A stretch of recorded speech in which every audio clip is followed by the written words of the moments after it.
years and have been very passionate about assisting patients with addiction. I started in a 90-day program for 12 years as a consultant, and then I have been working in an outpatient medication-assisted treatment center for 3.5 years. And really, it's been, a love of mine. In 2005, I was asked by the Pennsylvania Coalition of Nurse Practitioners to be involved with the Pennsylvania Department of Health Injury Prevention Committee. At that time, I was the chair of the unintentional poisonings. I saw something happening with this epidemic. As I've been a nurse practitioner since 1997 in the emergency department, and I truly watched the epidemic take place. Back in 1999 and 2000, when pain became the fifth vital sign, we had to prescribe pain medications, and of course the Press Ganey patients were being asked, are they being treated appropriately for their pain? And some patients, were criticizing our providers if they were not treated for their pain. So what happened? We started prescribing medications, and the physicians would get incentives, of course, from the Press Ganey. So of course, the pill mill started. They wanted to be, receive their incentives, and they wanted good scores on their Press Ganey. So that was I believe, one cause of the opioid epidemic. Another cause was when we were prescribing, such as orthopedic surgeons were prescribing narcotics for patients. They would prescribe one tablet every 4 hours, and patients would take them every 4 hours for a month. So they would give them a lot of, like 100 and some 200 Percocets. So, and then the patients would be treated for a month, 2-3 months, and then they just cut them off. So what's happening now with our patients, because they weren't weaned from the opioid, they're going to the street for heroin because the provider that prescribed it was not weaning them from it. And they never even talked about weaning. And I brought that up when I was on the Pennsylvania Department of Health Injury Prevention Committee. And I also brought up that I was concerned that the Joint Commission was responsible for this opioid epidemic along with pharmaceutical companies.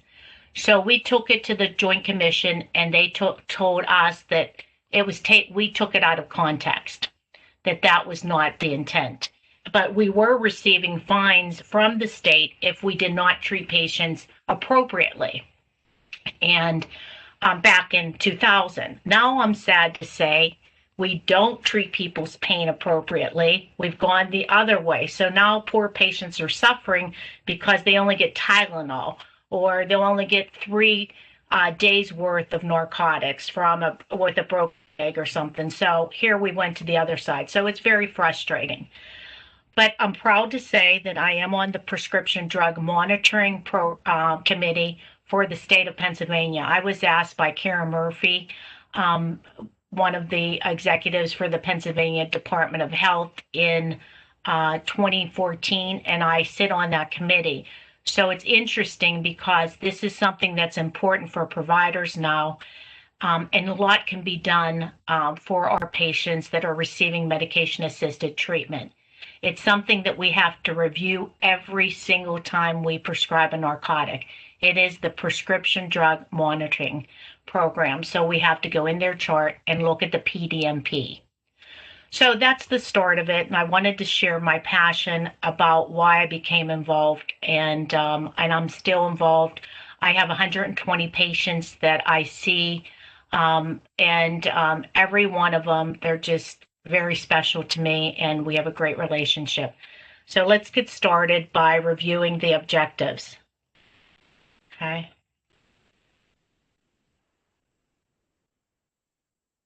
Okay, so I want you to understand the requirements of prescribing medication-assisted treatment. Not every prescriber can prescribe this medication. So we'll talk about what is important when prescribing medication-assisted treatment.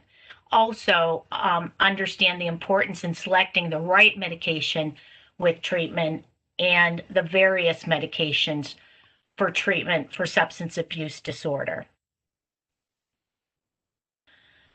So medication-assisted treatment has truly saved lives and changed lives. When I see a patient come in to my clinic on heroin or on opioids, and they've made that decision to receive help, they are a mess. They're disheveled, they're shaking, they have tremors, they look awful.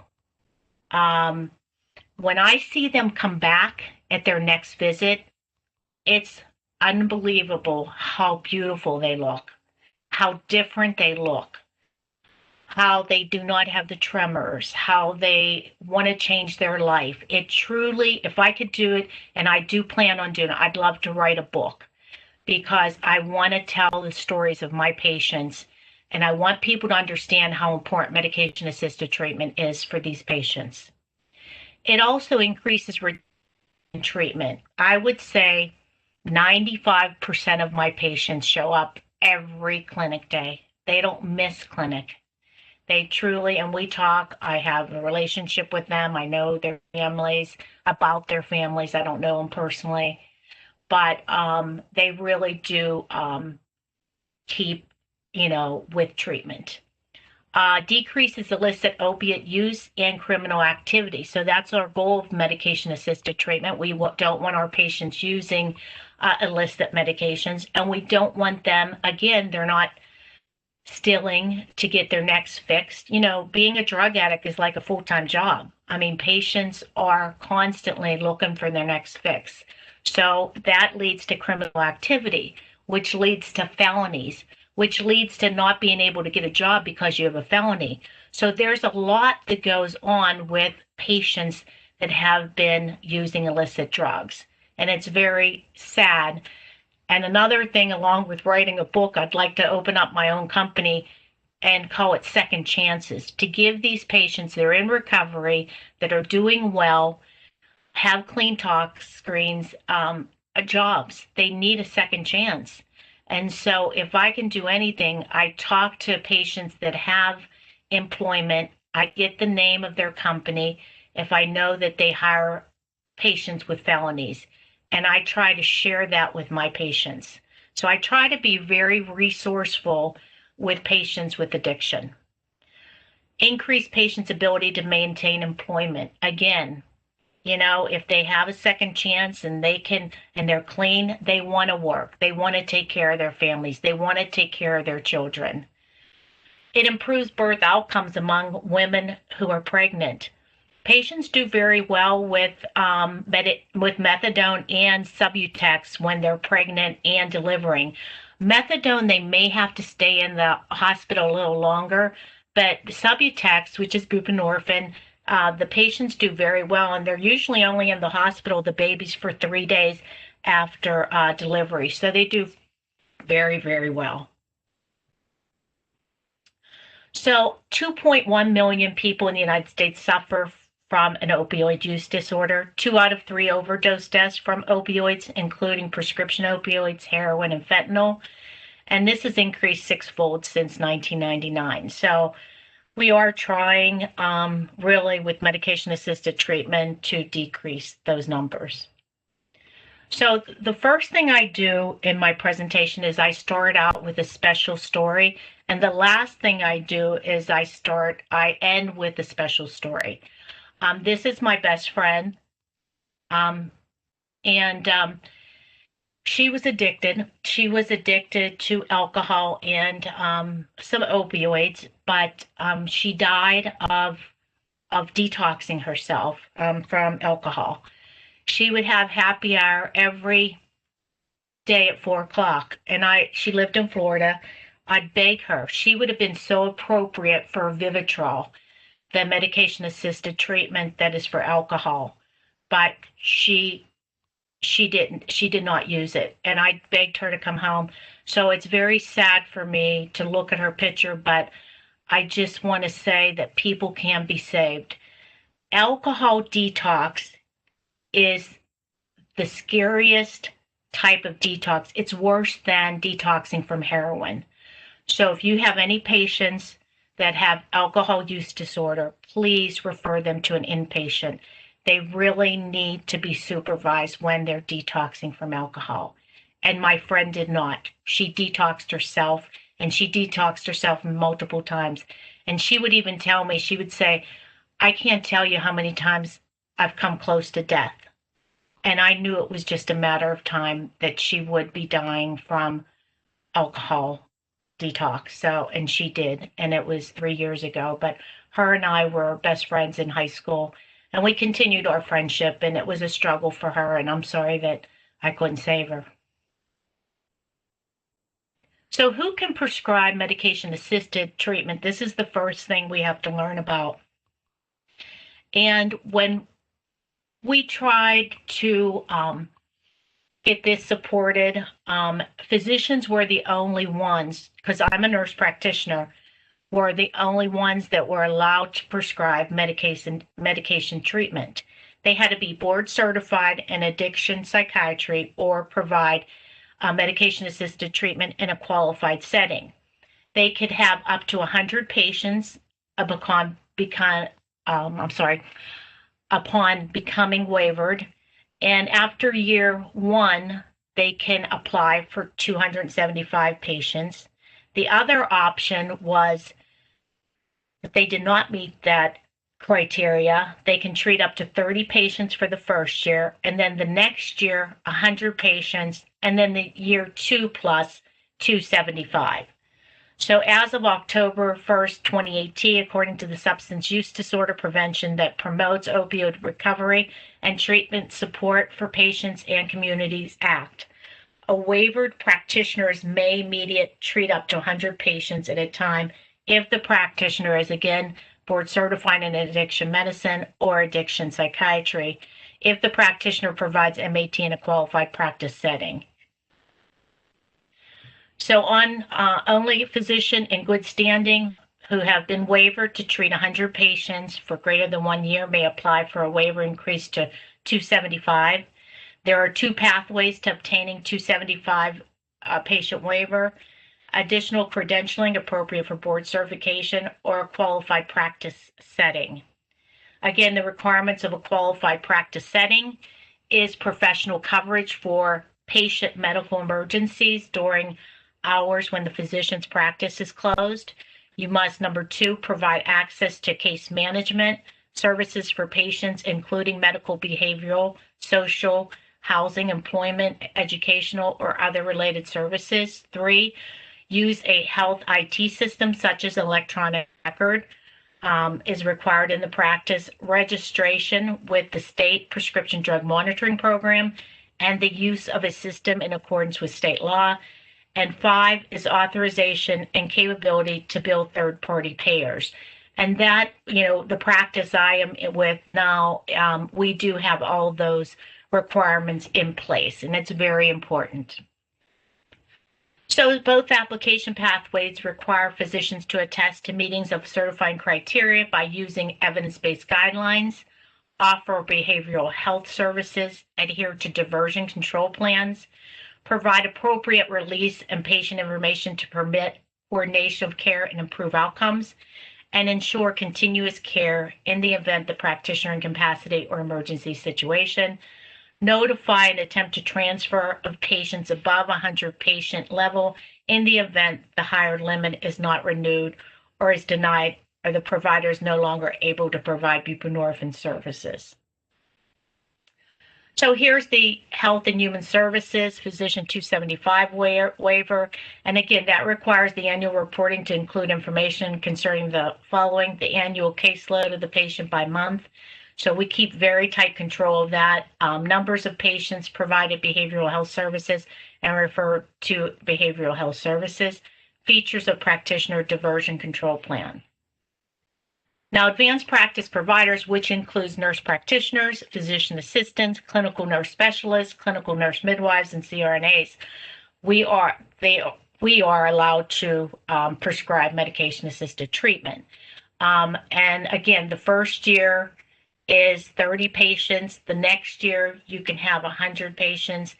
And I'm happy to say that we are allowed to provide 275. I have 275 ability to write 274, 275 patients. So I'm happy that that has gone in place. And that will be available till 2023, and hopefully it will continue. So again, according to SAMHSA, while these providers have been granted additional prescribing responsibilities by the SUPPORT Act, the forms and training information to become DATA 2000 waiver have not been released at this time, but we had taken you have to take this course, and I'll talk to you more about the course. It is 24 hours of required training to become waiver to prescribe buprenorphine. First 8 hours are identical to current physician training, and then we have a remaining 16 hours, which are unique. The APP who completes the training will be able to apply to treat up to 30 patients, again, for that first year. And then after the first year, you can do 100 and 275. So I'm very happy that we have the ability to do that so that we can help our patients.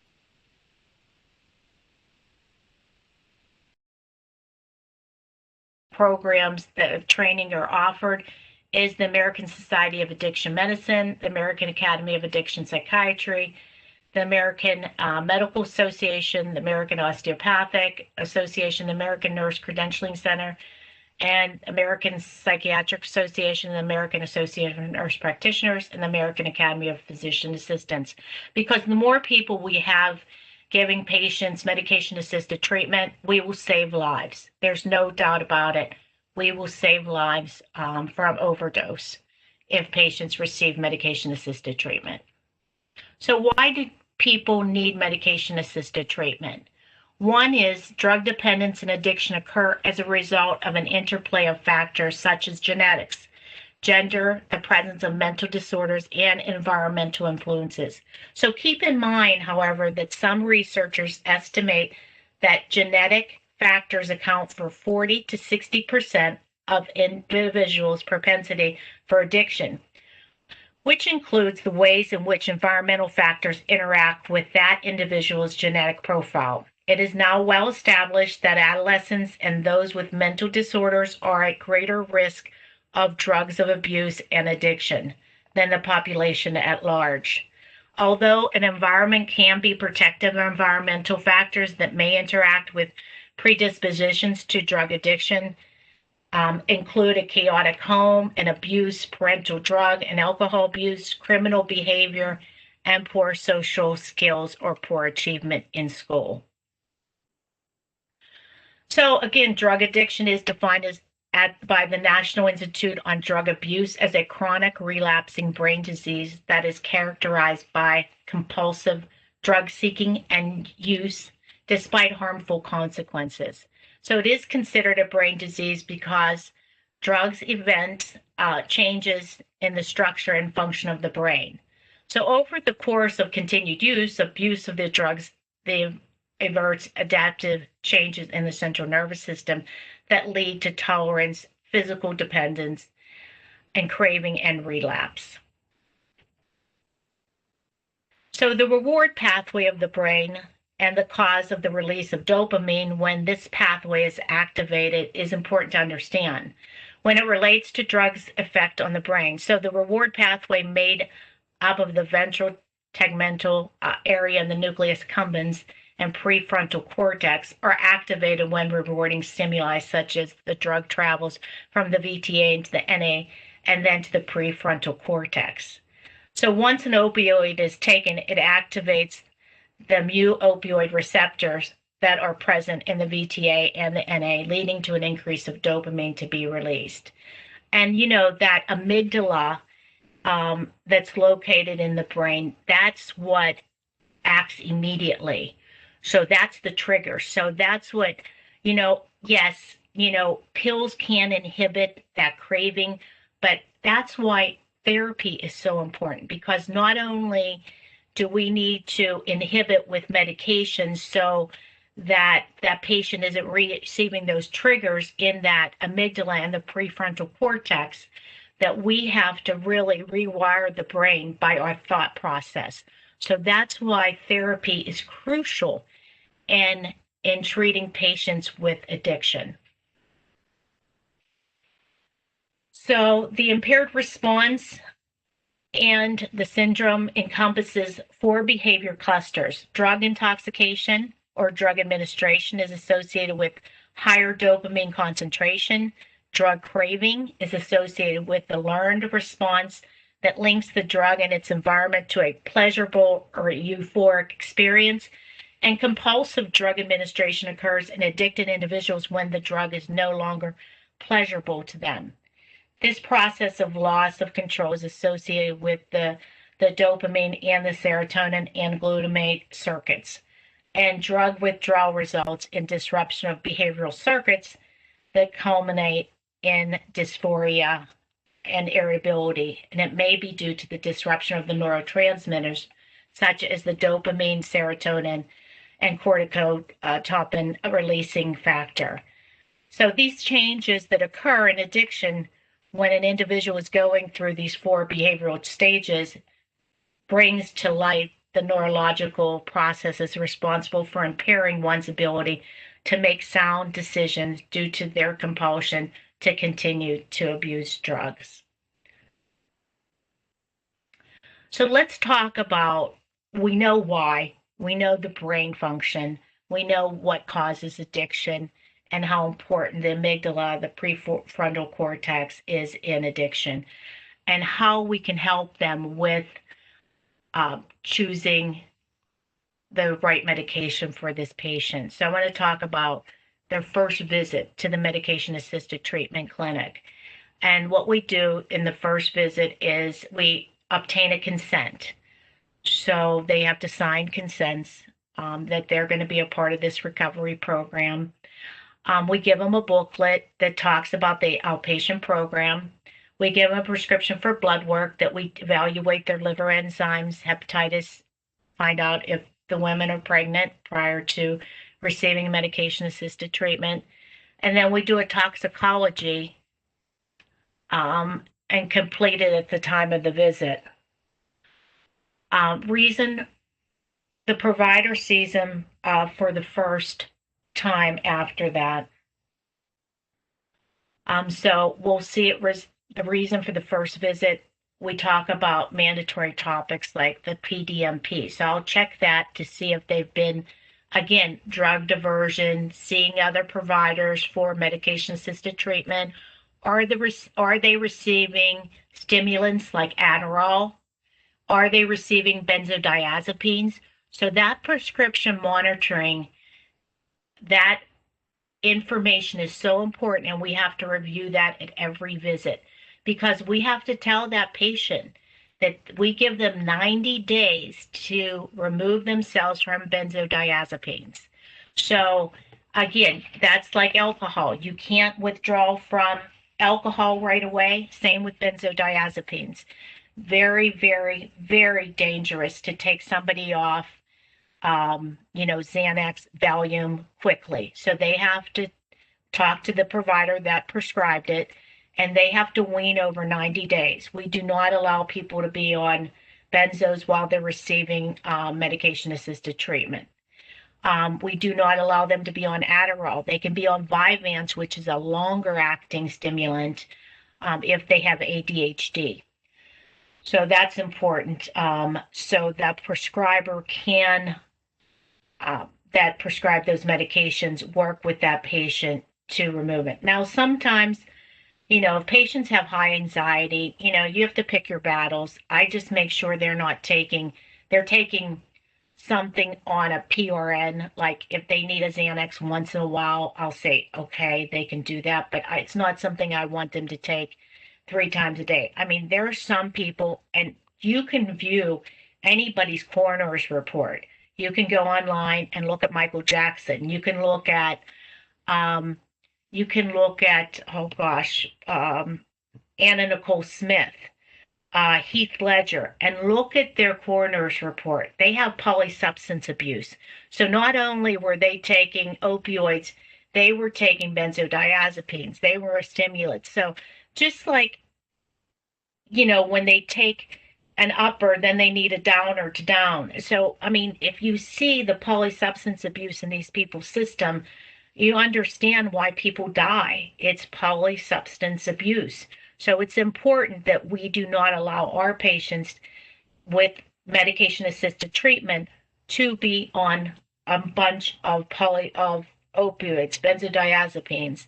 So we just, that's something that's not a part of our recovery program. So then we do a detailed view of the patient history.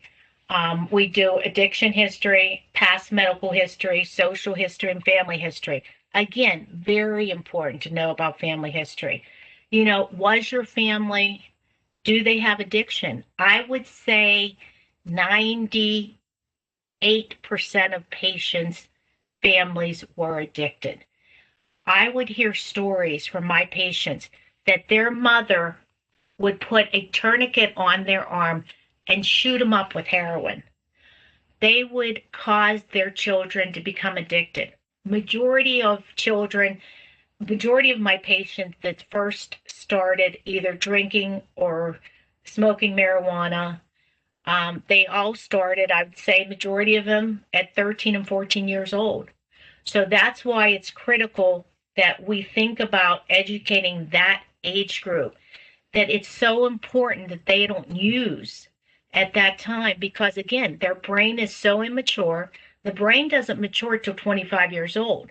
So it's important that we tell patients at that age, do not even start. Don't start anything then because, again, your brain is still maturing until 25. If we ruin that cortex, if we're ruining that part of the brain, then we really need to work with those young people that have addiction as well. I mean, it's frightening. So the physical exam, after we've done the family history and found out when they started, we do a general appearance of them. So I look at their body. I have them. I don't have them in a patient gown, but I do have them in their clothes. I have them in a short sleeve shirt. Usually, I look for signs of IV use, location of IV use. Do they have signs of withdrawal? Are they sweating? What do their pupils look like? Do they have a headache? Or do they have tremors? So I'm scoring them to make sure that, how bad in withdrawal. Because when I start buprenorphine on them and Lanoxone, Suboxone, or Subzolve, we want them to be 6 hours. We want them to be going through withdrawal when they take their first Suboxone. And then we look at their mental status. I check their head, eyes, ears, and nose and throat. I listen to their hearts. Do they have a murmur? A lot of these patients that have been doing heroin could have a murmur and end up with endocarditis, or they may have had endocarditis. So those are things that the provider's looking for before we give the medication assisted treatment. Their abdomen, do they have an enlarged liver? Are they in liver failure? How do their enzymes look? Of course, in the first visit, we're not going to know how their enzymes are because we're just seeing them for the first time. Are their lungs clear? Do they have any problems with their breathing? So their OUD, opioid use disorder treatment history, have they ever gone to a buprenorphine clinic? Most of them, when they come to me, they've already done street buprenorphine, so street Suboxone. So they're already on the Suboxone that they've been buying from the street. Methadone, are they taking methadone? If they're taking methadone, I can't start Suboxone or Subzolve, which is buprenorphine and Lanoxone. You can't start that for 10 days. So they have to be off of that. So that's why people on methadone that want to switch to Suboxone have to go into a detox inpatient center to be detoxed from the methadone. Vivitrol, again, Vivitrol is an antagonist, naltrexone. It cannot be given for 7 to 10 days after the person's been on Suboxone. So again, these patients are going to have to be, again, detoxed before they can be placed on Vivitrol. Has patient been in a rehab? Majority of my patients have been in rehab multiple times and receiving therapy. What is their long history of opioid use? Many of them have used, 10, 15 years. What's their pill use? I mean, I am shocked at how many Percocets, hydrocodone patients take that I'm surprised they weren't in tox, because Tylenol is in some of that medication, acetaminophen, which would have put them in liver failure from taking too much of it. So it's just amazing that patients aren't in liver failure before they come to me. Heroin, how many bags have they used? Majority of patients use 10 to 20 bags a day of heroin. They say it's the best high, it's better than any high. That's why we have to encourage young people not to even use it one time. IV use, majority of patients are IV users. Overdose, I can't tell you how many patients, one of my patients that lectures with me has overdosed 14 times. 14 times. She was homeless, living under a bridge, living in vacant houses, lost her children, lost her house, lost everything. I'm happy to say she's been in 3 years in recovery. She is beautiful. She takes care of her children. She has a really nice car. She has a nice job. She's doing fantastic. And I love for her to speak with me because she's just unbelievable. Endocarditis. A lot of my patients have ended up in the hospital with the heart infection, endocarditis. They end up with an infection on their valves and they become very, very sick and need IV therapy, antibiotics for a long period of time. Recurrent and relapses, of course, many of my patients have recurrent relapses. And hepatitis C, many of them do have hepatitis C from sharing needles. And they have gone to treatment. If they've been clean for a year, they can be treated at our place, my recovery program for hepatitis C. So, and patients do very well. And with the treatment today, people are treated and with hepatitis C for 12 weeks and have a negative hepatitis C panel after that. So follow-up appointments, every patient that I see, I have to review the prescription drug monitoring. I have to look again to see if they're using any other medications. Toxicology, we do a swab, and then for the first time, we'll do a urine tox, but we do send them out. I review their toxicology. I discuss it if they're using any other illicit drugs, and I tell them it's not a part of our program. I do have to tell patients that they need inpatient because some of them, if they continue using on the Suboxone, the buprenorphine and naloxone, again, it's harder to get high on that, and they can overdose because they're taking too much. But I'll say, if this isn't working for you, you really need to go inpatient because you're continuing to use, and we can't have that in our program. And the number one drug that is used when people are on medication-assisted treatment is cocaine. They're not using heroin. They may not be using benzodiazepines, but they do use cocaine. And then follow-up reviewed appropriate. I just tell them how important follow-up is, and majority of my patients are appropriate in following up. And then the appropriate use of buprenorphine, I make sure that's in their system. They take that twice a day, sublingual, unless I use the long-acting Sublocade. And their positive effects of buprenorphine, have they decreased cravings, withdrawal symptoms? Patients tell me it's amazing. I feel like I can see again. I can hear again. I have a life. I have money in my pocket. I'm back with my family. My children are important to me again. I mean, it just changes their life. So those are the positive effects of medication-assisted treatment. Negative side effects of buprenorphine. The most negative side effect I've heard is constipation. Lanoxone availability for emergency use. I always, their first um, their first visit, I always give them Lanoxone. I give them 2 prescriptions. They can get it for free at Walmart. So just so you know, they can get 2 Lanoxones, Narcan. So God forbid somebody in their house uses or they're out and somebody overdoses, they can at least save a life.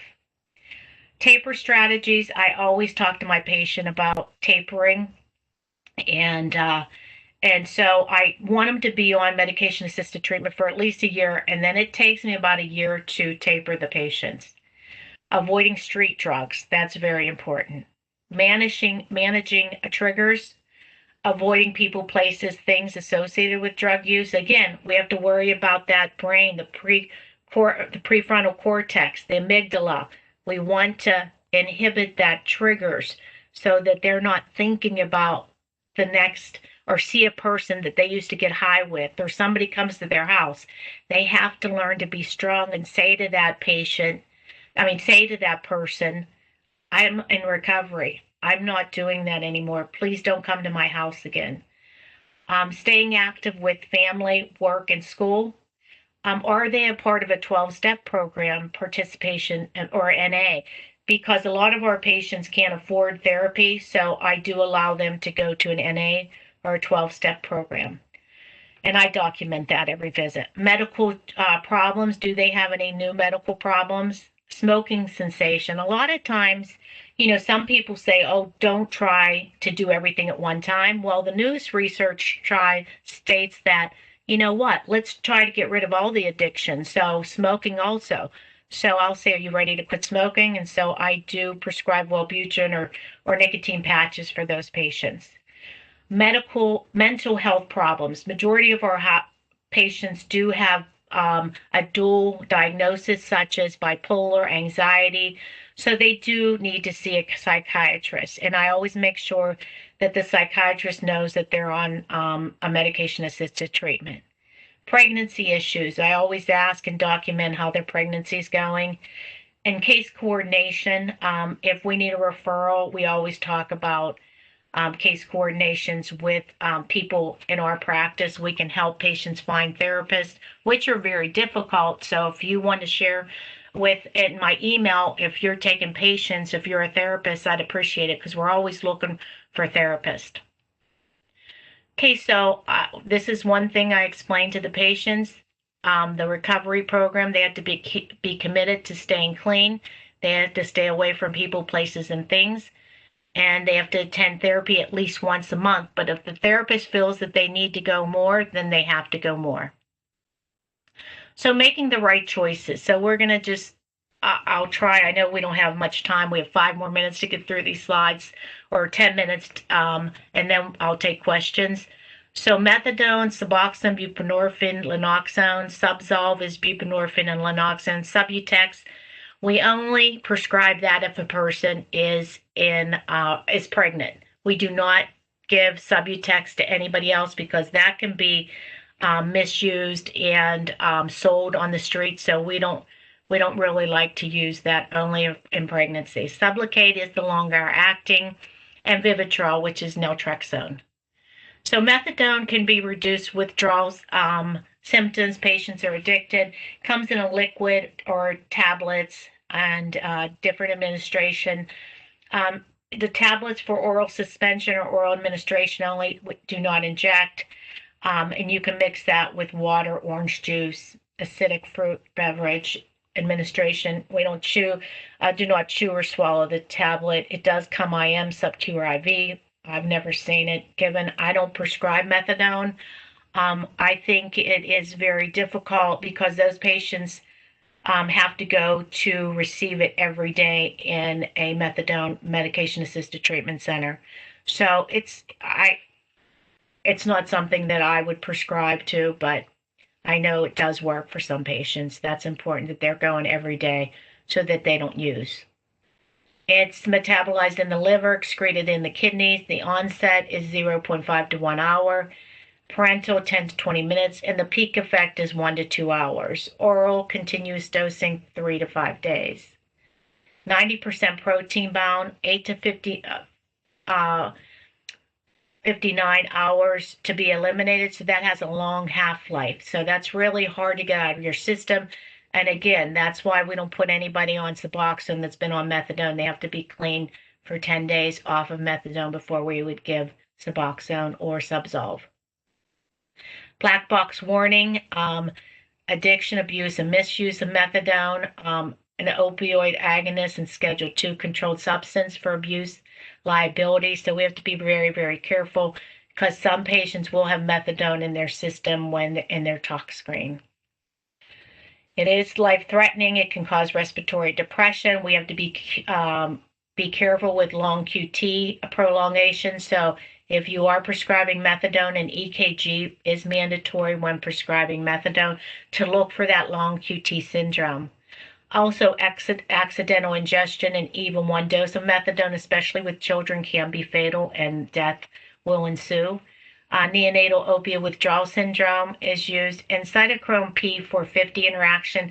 So you have to be real careful with other interactions. You have to look at that medication list that patients are prescribed because you want to be very, very careful because they can have interactions. Again, with benzodiazepines, patients can really have a CNS depressant and can die of an overdose. So contraindications, again, respiratory depression, bronchial asthma, increase in CO2, GI obstruction with paralytic ileus can be seen with methadone. Buprenorphine, Lanoxone is a Subzolve. These are the tablets, what it looks like for Subzolve, which disintegrates. The dose I give is 5.7 to 1.4 milligrams of Subzolve, which is a brand. Suboxone is brand too.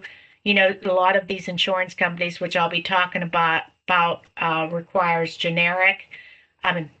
Generic, which is, it just doesn't, patients do complain about nausea and other problems with it. So I'll have to do brand, and it just, sometimes it doesn't work for some people and sometimes it does. So then I'll have to do a prior authorization. So buprenorphine, it is a partial mu agonist and weak kappa antagonist activity. This analgesic effects plateau at a higher dose, and it then behaves like an antagonist. And buccal film, so it's sublingual, subcutaneous implant. There's a transdermal patch, solution for injection, subcu prefilled syringe, and sublingual tab. Its absorption, IM and subcu, 30 to 40%. If you apply heat to the patch, can increase absorption 26 to 55%. Liquids after the film can decrease absorption by 23 to 37%. Distribution you can see in the neonates and children and adults. Onset of action, immediate release IM, 15 minutes. Peak IM, 1 hour. Duration of action is 6 hours.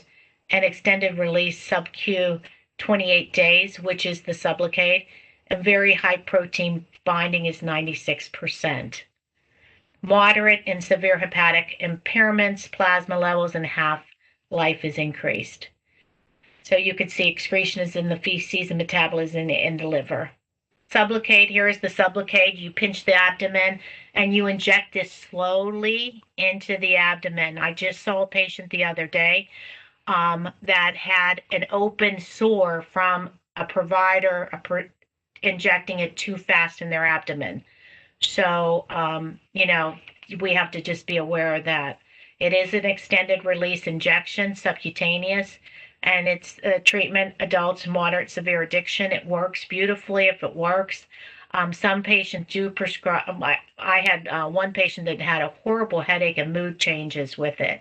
So just find out what medication your patient's seeing and just talk about the side effects to them. But it does last 28 days, and then we give it an injection every 28 days. Okay, so extended release, again, it's 300 milligrams monthly for the first 2 months, and then after that, we'll decrease it to 100 milligrams monthly. And patients do pretty well on it. And again, they don't have to take something every day, twice a day. So it's better for their lifestyle.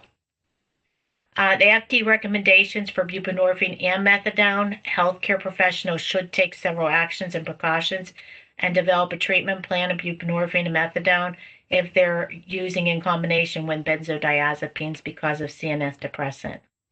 These are myths, reality, and possible policy responses that you can review over. I'm sure you're going to receive this slide presentation, but please read this over because it is so true about buprenorphine, the reality and policy response. Naltrexone, it is an MAO, and it is a competitive opiate antagonist, and it works great for especially alcohol use. Again, opioids, you have to be off of the opioids for 7 to 10 days. And it is metabolized. You could see the extensive in oral and excretion through the kidneys. The peak concentration, oral 1 hour, peak 1 to 2 hours, and peak 2 to 3 days. And there's the half-life where it metabolites in the IM. So this is a medication that Vivitrol that we can give, and you can give it IM. There is oral Riva that people take as well, PO. But it is a great medication, 380 milligrams once every 4 weeks I am given. It's a thick medication, and you have to draw it up, give it IM in the buttocks. And these patients must have this card. They must wear these dog tags and a bracelet because it's an antagonist. So again, it blocks all the opioids.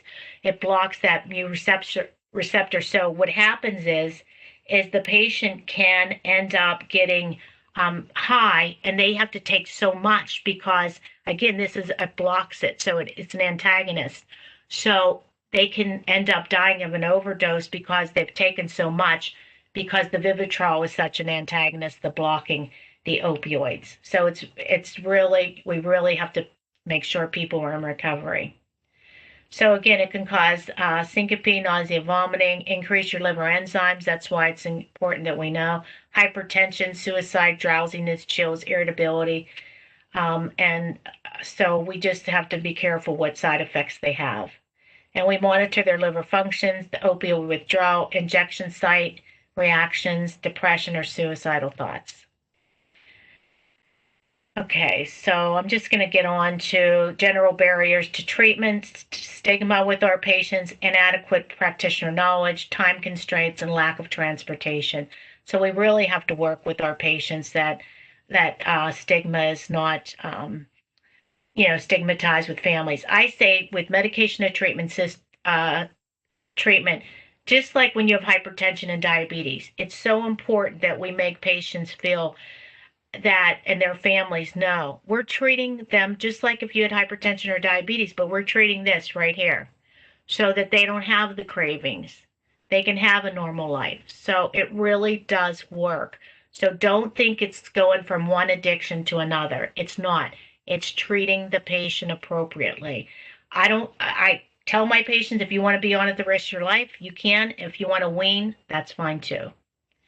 So barriers to treatment, again, reimbursement issues, lack of patient psychosocial support, lack of patient understanding of treatment, and organizational barriers.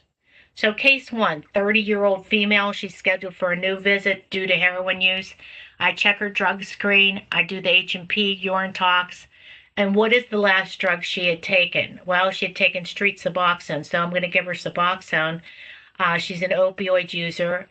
Generic films or tablets. She's on UPMC for Medicaid, so the only thing that'll cover is buprenorphine naloxone.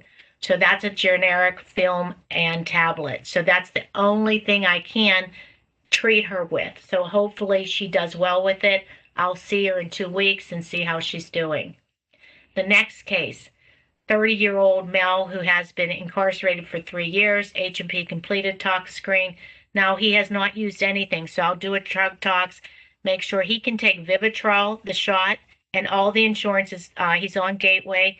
All insurances cover Vivitrol, buprenorphine, naloxone, generic films. So he can either or get the injection, which is once a month, or buprenorphine, naloxone, generic films. So, if somebody was incarcerated, I'd like them to stay on the Vivitrol, but I just follow them closely. 45-year-old female, works for a corporation, drug tox at the time, urine toxicology done at the time of visit. I do all that, addiction history. She has been taking Suboxone. Insurance is commercial, so this will cover brand. So she can get the brand Suboxone and Subzol because she has commercial insurance. So again, the insurance carriers do run the show. 40-year-old, works as a carpenter, H&P, everything was done. The patient needed a prior authorization to receive brand medication. His insurance is Medicaid. So the prescriber, which is me, must document in the chart any side effects the patient's having. The prescription monitoring form for the patient must be reviewed, medication list, and recent UDS. And this has to be sent into the insurance companies for them to improve the brand. So we have somebody that works with our patients that they can order the brand. So these are the insurance plans and UPMC coverage. You can read over those, what they cover, the films or the tablets or brand, okay? I just don't want to spend any. And again, insurance plans, Gateway, Pennsylvania Medicaid, Keystone, AmeriHealth, Aetna. You can review those and what the prior authorization requires. And I want to thank Orexo, Brian Duckworth, for information on Subzol. Vivitrol is Joanne Cromer. And University of Pittsburgh, I have a grant where I have nurse practitioner students come with me and go through the program so that when they graduate, they can take that waiver course now, and then when they graduate, they can take the test. But they do spend time with me. And I work for Crossroads Treatment Center as a medication-assisted prescriber, and I am taking the substance abuse certification right now. And I hope to not only help my patients with prescribing medication, but I want to help them with counseling as well. So I thank you, and I want to end, of course, with questions, but I always end with a friend, a son who died of an opioid overdose in memory of Mark Bauer. He died in 2004. His father was on the Pennsylvania Department of Health Injury Prevention Committee with me, and our goal is to educate people and know the importance of addiction and being helped with medication-assisted treatment.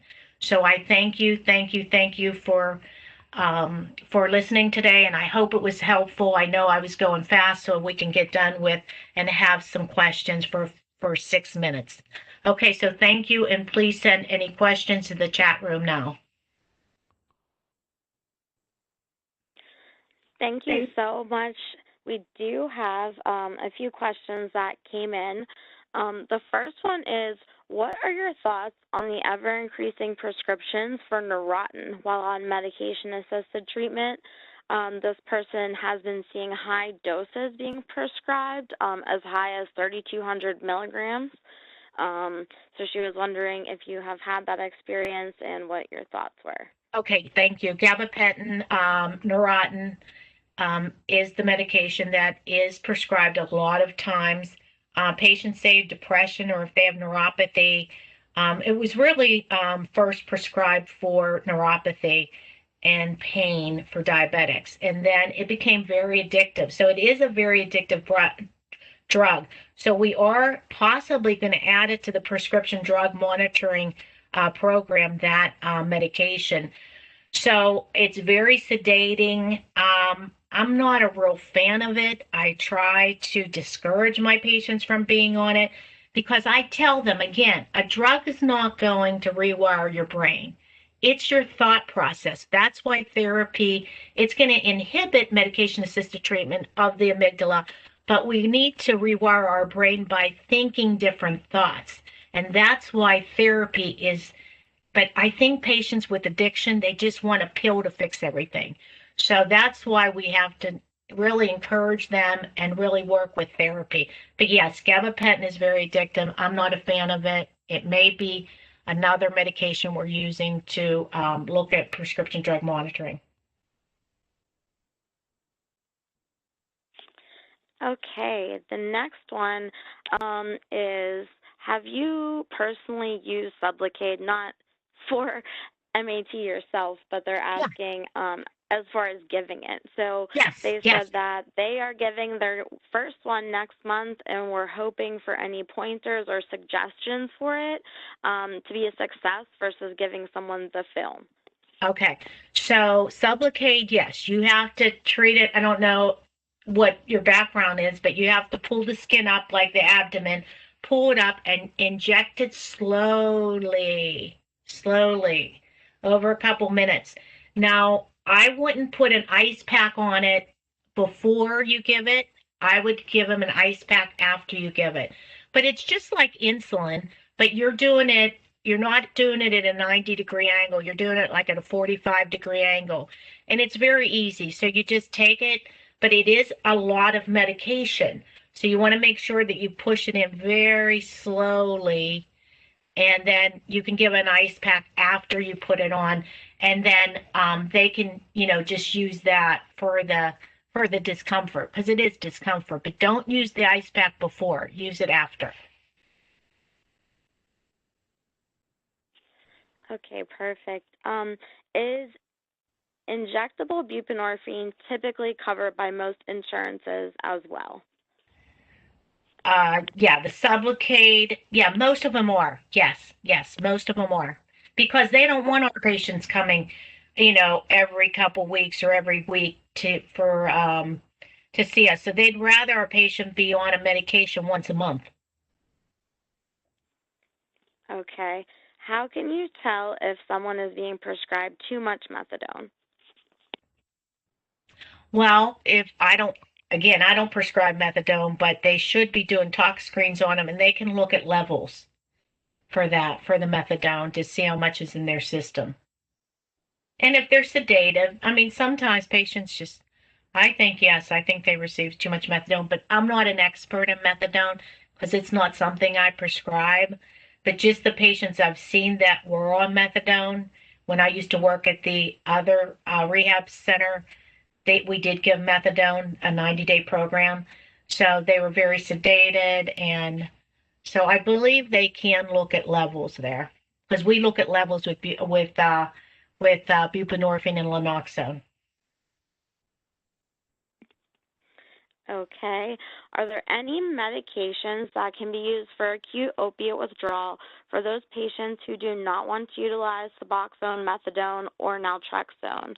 And this person specifically said that they've heard of Lofexidine.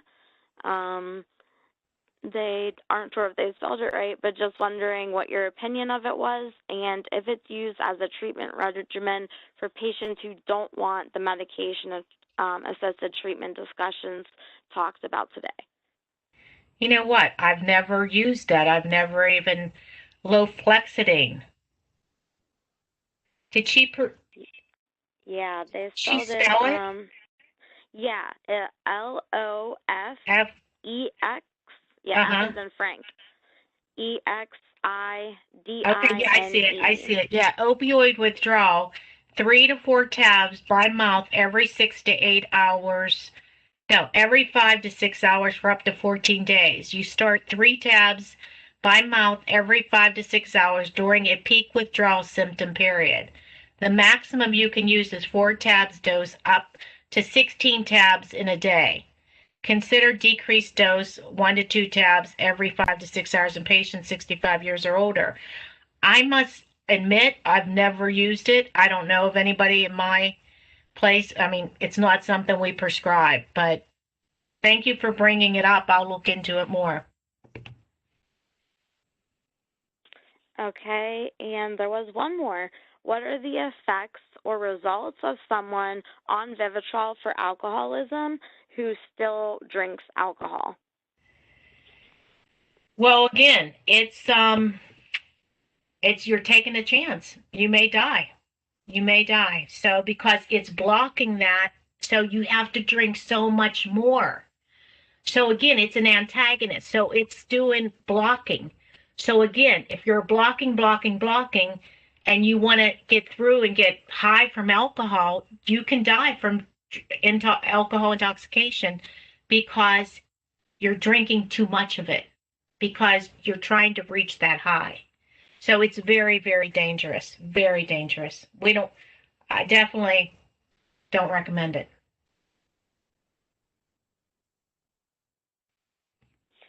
Okay, well, I want to thank everybody who participated today and sent your questions in. If you do have a question, please still send it to us and we can get it over to Mary Jo and then get a response for you. And we also want to thank Mary Jo. Everybody at IRETA thanks you for doing such a great presentation today. I just want to remind everybody that you will be getting emails from us for a evaluation and also explaining the CEU process. So there'll be about 2 emails sent out from us in the next couple of days. And note that it will take up to 48 hours for your CEUs to become available. We typically, we would really like to request that you fill out our evaluation, and it really should take no more than 2 minutes of your time. So if you can fill it out, it would be greatly appreciated. We do want to thank everybody for taking time out of their day to participate today. And if you have questions you want to send us, please send them to our email at info@ireta.org. With that, I want to thank everybody again and hope everybody has a great day. Thanks, guys. Okay, thank you. Thank you, everyone.